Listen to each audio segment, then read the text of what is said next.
Hey guys, Furum here, and today I'm going to be testing the Ford Shelby GT350R in multiplayer in Asphalt 9. It is one of the two best cars in the current season, and since this is my favorite car of all time, I decided this would be a good time to make a video out of it. So I have it 4-starred, maxed out, and my one epic import part is on top speed. This brings us to a rank of exactly 1500. Let's see what this beautiful beast can do. Our first race is against two other Shelby GT350Rs, two Hemi Scat Packs, which is the other best car of the season, and two Porsche Caymans, which is the third best car in this season. This is the D-Class Series season, apparently based on one of my videos. Most likely the Hemi versus Shelby video because that is a big rivalry in this season, and it seems like about half the people in Legend League use one and half the people in Legend League use the other. So yes, it's a real toss-up, and honestly, this is a pretty fun season, aside from the fact that it's 2 laps, which I don't particularly care for. The rivalry between the Shelby and the Hemi makes for a very interesting dynamic, one which we don't usually see in other seasons, where usually there's one car that's just definitely better than all the others. But in this season, not quite so. This race is primarily a battle between me and this Hemi ahead of us, and you will see in this race just how close these two cars are matched. In this video are 5 sequential races played in this car. There are some very close races in here, so be sure to stay till the end if you want to see some real epicness. So you may be wondering, even though the Shelby and the Hemi are super closely matched, is either of them actually better? Well, given a lot of research that I've done and what a lot of people have said, I have come to the conclusion that no, one of them is not exactly better than the other because so many people have really good results in both of them. And as I said earlier, about half the people in Legend League use one and half the people use the other. And that pretty much there shows you that they are very evenly matched and you can't really say objectively that one is better than the other one. Now, you can say objectively that some have better stats in some ways than others. For example, the Shelby has slightly better acceleration and handling. However, the Hemi has slightly higher top speed and better nitro efficiency. But even so, the differences are not huge. The Hemi accelerates nearly as fast as the Shelby, and the Shelby is only a couple of miles per hour slower than the Hemi. So honestly, it really ends up being just choose whichever one you feel more confident in, whichever one feels better for you. For me, the Hemi feels a bit like driving a rock, because the Hemi's drifting and handling feel quite stiff, whereas the Shelby's drifting and handling do not. But of course, that is just my opinion. You may like the stiffer handling and the slightly higher top speed of the Hemi, and that's perfectly fine. It's really just a matter of preference in this case. Here, I finally managed to pass him, but then he catches up to me a bit, pushes me to the side, and I knock him down. Somehow. Did I accidentally 360? Well, there was no 360 over on the side at the time, so I don't think so. So I'm not exactly sure how it happened. But however it came about, we do take the victory in this race. One odd thing about this season was that it became quite difficult to reach Legends League because the Cayman did not do especially great against the Shelby and Hemi, which you can only use in Legend League.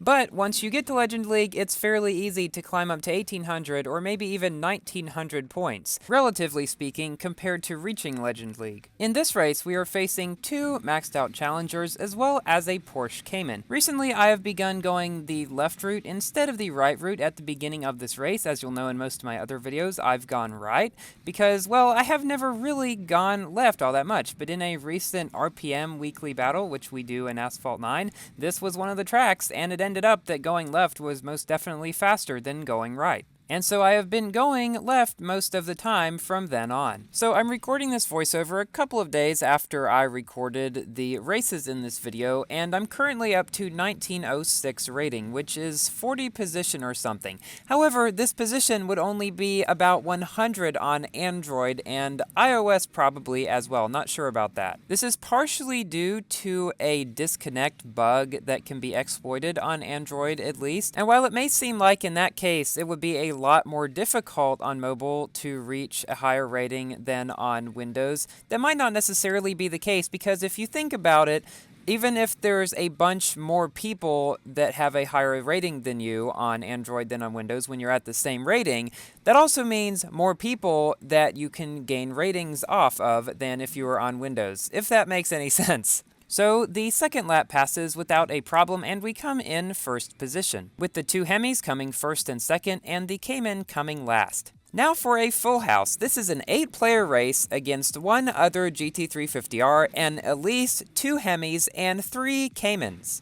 So I have kind of a love-hate relationship with 8-player races, or 7-player races, or just ones with a majority of the spots filled. Basically in these, because there are so many people, if you come in first or second or one of the top spots, you go up a lot. But if you come in 7th or 8th, you can easily go down 40 or 50 rating because of a knockdown or a wreck or something like that, especially if nobody else makes a mistake. Now, one thing I do like about 2 laps is it makes it easier to come back from mistakes or getting knocked down or something like that. So that is one good thing about 2 laps.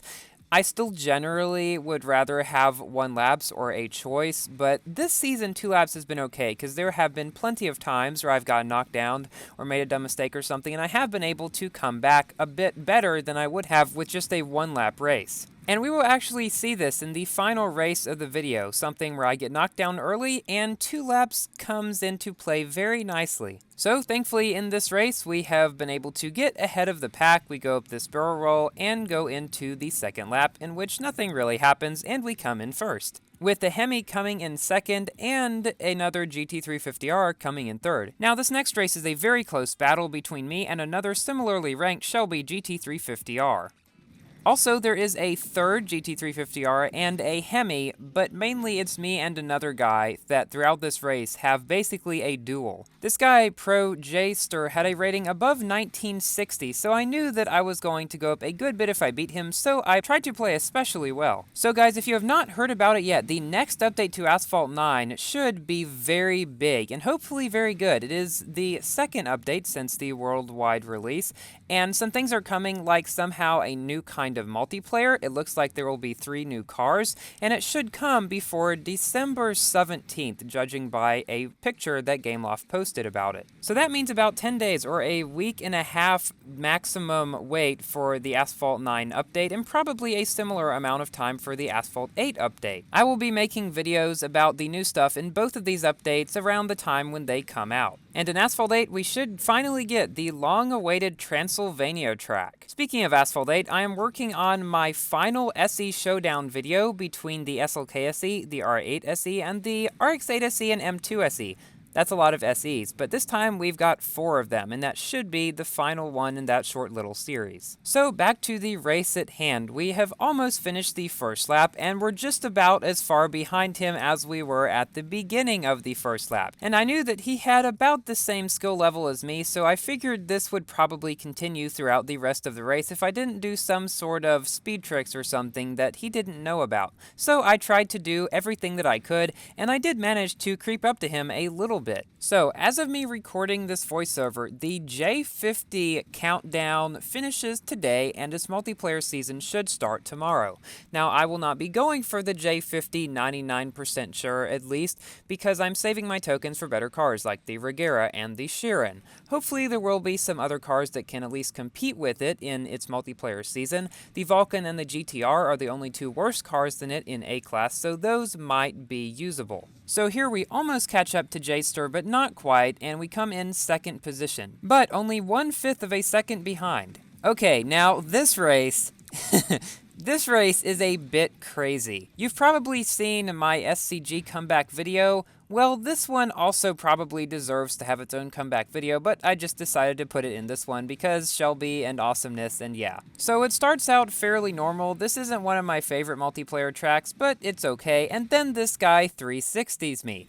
Now, one thing I really don't like is 360ers, and I really do think that 360 on the ground should be removed. I know before I was all like, well, it's just a feature of the game, but now, since I've gotten to see a bit of drama, or I should say a lot of drama recently in the Asphalt 9 community, just because of the ground 360s that don't make any sense, I really think they should remove them, and just have 360s be when you go off a ramp. That would make so much more sense. It would lead to so much less drama in the community, and lead to more fair-seeming knockdowns, like pushing people to the side and shockwaving them. That kind of makes sense, but just randomly spinning on the ground, not so much. But while 360s are in the game, they are technically still a feature that you can use to knock down people, and I'm not going to say like you should never 360 people just because I don't like 360s. While I feel they are kind of cheap, I say that since they're in the game and you need to use it, just use it. If there's a faster car passing you and you know you're going to come in behind him, if you don't 360 him, 360 him. It's not cheating or anything, it's a feature in the game, and although you might not like it, it can certainly help you. So TLDL, too long didn't listen. 360s really should just be used in circumstances where you really can't win any other way. So we have passed one guy, and then we catch up to the guy who knocked me down earlier with the 360 and land on him to knock down him. If you knock me down earlier in a race, you can bet I will come for you later in that race. Now we have just the first place guy to catch up to, a Porsche Cayman, who we pass here, but then he goes up that ramp, gains some speed, and then after we both barrel, he lands on my back or something, but thankfully he does not knock me down, and we manage to get away from that. So for my general review about this car, it is quite a fun car to drive. I suppose I'm a little biased because this is my favorite car in real life, but seriously, if you drive it in the game at 4 stars, you will like it. Its nitro efficiency could be better, but everything else about it is pretty good, and I would say that it may be more reliable than the Hemi because it can probably come back easier from mistakes because of its better acceleration, and it doesn't lose as much speed, and it's hardly any slower. So if you've only been using the Hemi, give the Shelby a chance. Thank you all so much for watching. Please like the video if you've enjoyed, and consider subscribing for more Asphalt 8 and 9 content. And I will see you in my next video. Goodbye!